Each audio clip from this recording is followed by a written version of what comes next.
درود پاک پڑھیں اللہم صلی علی سیدنا و مولانا محمد و علی آل سیدنا و مولانا محمد بارک وسلم صلاۃ و سلام علیک یا رسول اللہ صلی اللہ علیہ وسلم۔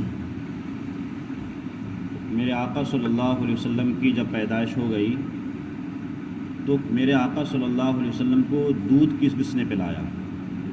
تو اسلام کی تاریخ میں 3 خاتون ایسی ہیں جن کو میرے آقا صلی اللہ علیہ وسلم نے دودھ پلایا ہوا۔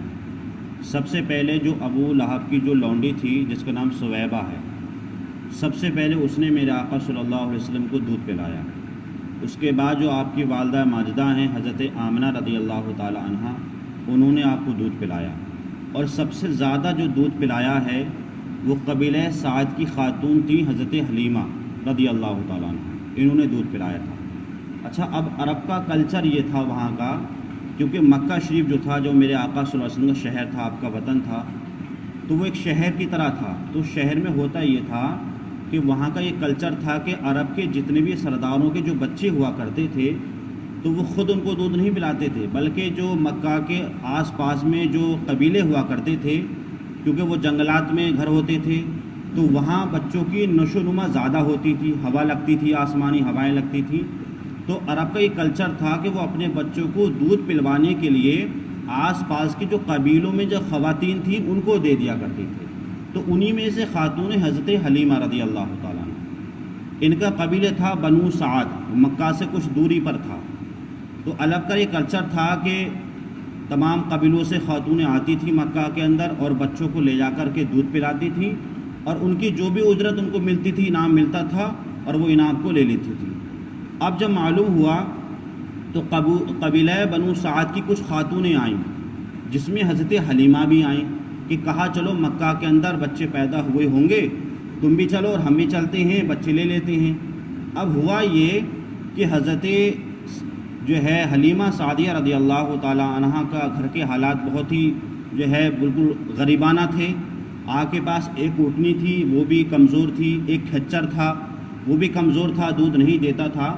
تو آپ کے ساتھ کی جو عورتیں دوسری تھیں وہ تو پہلے مکہ آ گئیں کیونکہ ان کی سواری تیز تھی، آپ کی کمزور تھی، آپ پیچھے رہ گئی۔ اب ہوا یہ کہ مکہ کے جو بڑے بڑے سردار تھے ان تمام کے بچوں کو تو ان عورتوں نے لے لیا، لیکن حضرت حلیمہ جو پیچھے رہ گئی تھی اپنی کمزور سواری کی بنا پر، تو میرے آقا صلی اللہ علیہ وسلم کے پاس بھی کچھ خاتون آئیں، لیکن معلوم یہ ہوا کہ یہ جو بچے خوبصورت ہیں ان کے والد نہیں ہیں، مطلب میرے آقا کے والد کا انتقال پہلے ہی ہو چکا تھا حضور کے آنے سے پہلے۔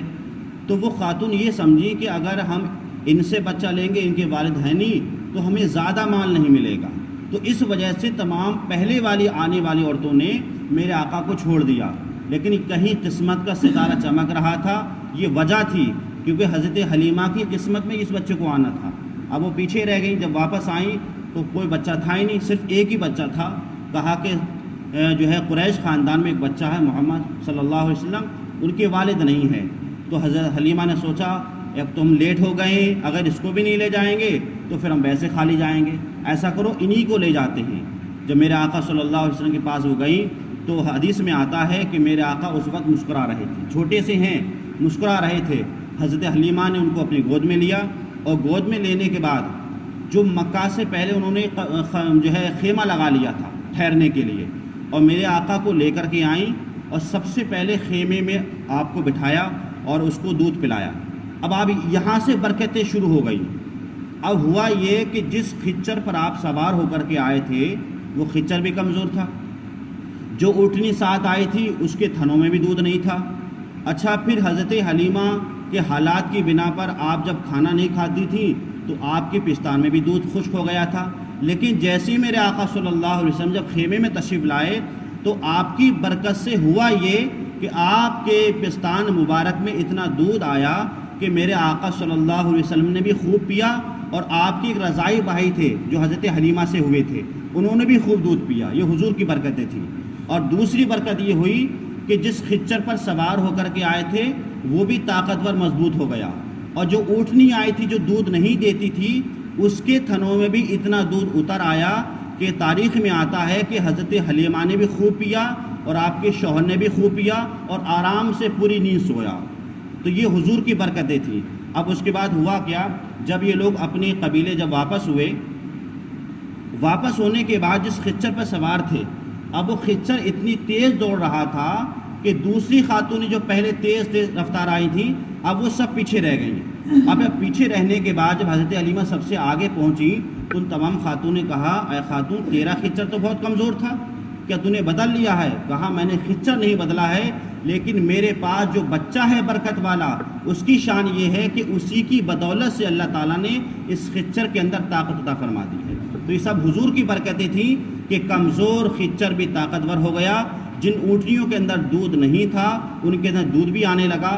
اب جب میرے آقا صلی اللہ علیہ وسلم اس قبیلے میں پہنچے تو وہاں پر بکریاں ہوا آتی تھیں، اور ایسا خشکی علاقہ تھا کہ بکریاں دودھ بہت کم دیا کرتی تھیں۔ لیکن جب میرے آقا حضرت حلیمہ کے گھر پر پہنچے جو قبیلہ سعد میں بنا ہوا تھا، تو میرے آقا صلی اللہ علیہ وسلم کی برکت سے حضرت حلیمہ کی تمام بکریوں میں اتنا دودھ آیا کہ تاریخ میں آتا ہے کہ آپ کے تمام گھر میں جو برتن تھے وہ سب ختم ہو گئے تھے، اور تمام برتن تھے وہ سب دودھ سے بھر گئے تھے۔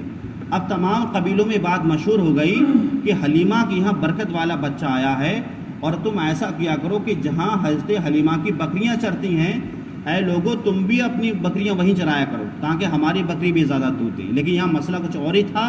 حضرت علی نے فرمایا یہ کوئی چرنے کی وجہ نہیں ہے، یہ وجہ وہ ہے جو میں برکت والا بچہ جو مکہ سے لے کر آئی ہوں اسی کی برکت ہے جو آج ہمارے گھروں میں ہماری بکریاں دودھ دو رہی ہیں۔ اب یہ پورا واقعہ ہوا۔ اب اس کے بعد یہاں پر بے شمار ہوئے، اس کے بعد جو ہے ہوتا کیا کہ بکریوں کو چرانا یہ تمام نبیوں کی اور رسولوں کی سنت رہی ہے۔ میرے آقا صلی اللہ علیہ وسلم جب کچھ چلنے کے قریب ہوئے تو انہوں نے دیکھا کہ ہمارے جو رضائی بھائی ہیں اور رضائی بہن جو ہیں وہ بکریاں چرانے کے لیے جنگل میں جاتے تھے۔ تو ایک دن میرے آقا نے اپنی ماں حضرت حلیمہ سے فرمایا، اماں جان یہ ہمارے رضائی بھائی بہن صبح میں کہاں جاتے ہیں؟ کہاں یہ بکریاں چرانے کے لیے جاتے ہیں۔ تو جب بکریاں چرانے کے لیے جاتے ہیں تو کہا اماں آپ ہمیں بھی اجازت دیں، ہم بھی ان کے ساتھ جایا کریں۔ تو میرے آقا سے تو پہلے منع فرمایا کہ بیٹا آج مت جاؤ۔ جب ضد کرنے لگے میرے آقا تو کہا ٹھیک ہے آپ چلے جاؤ۔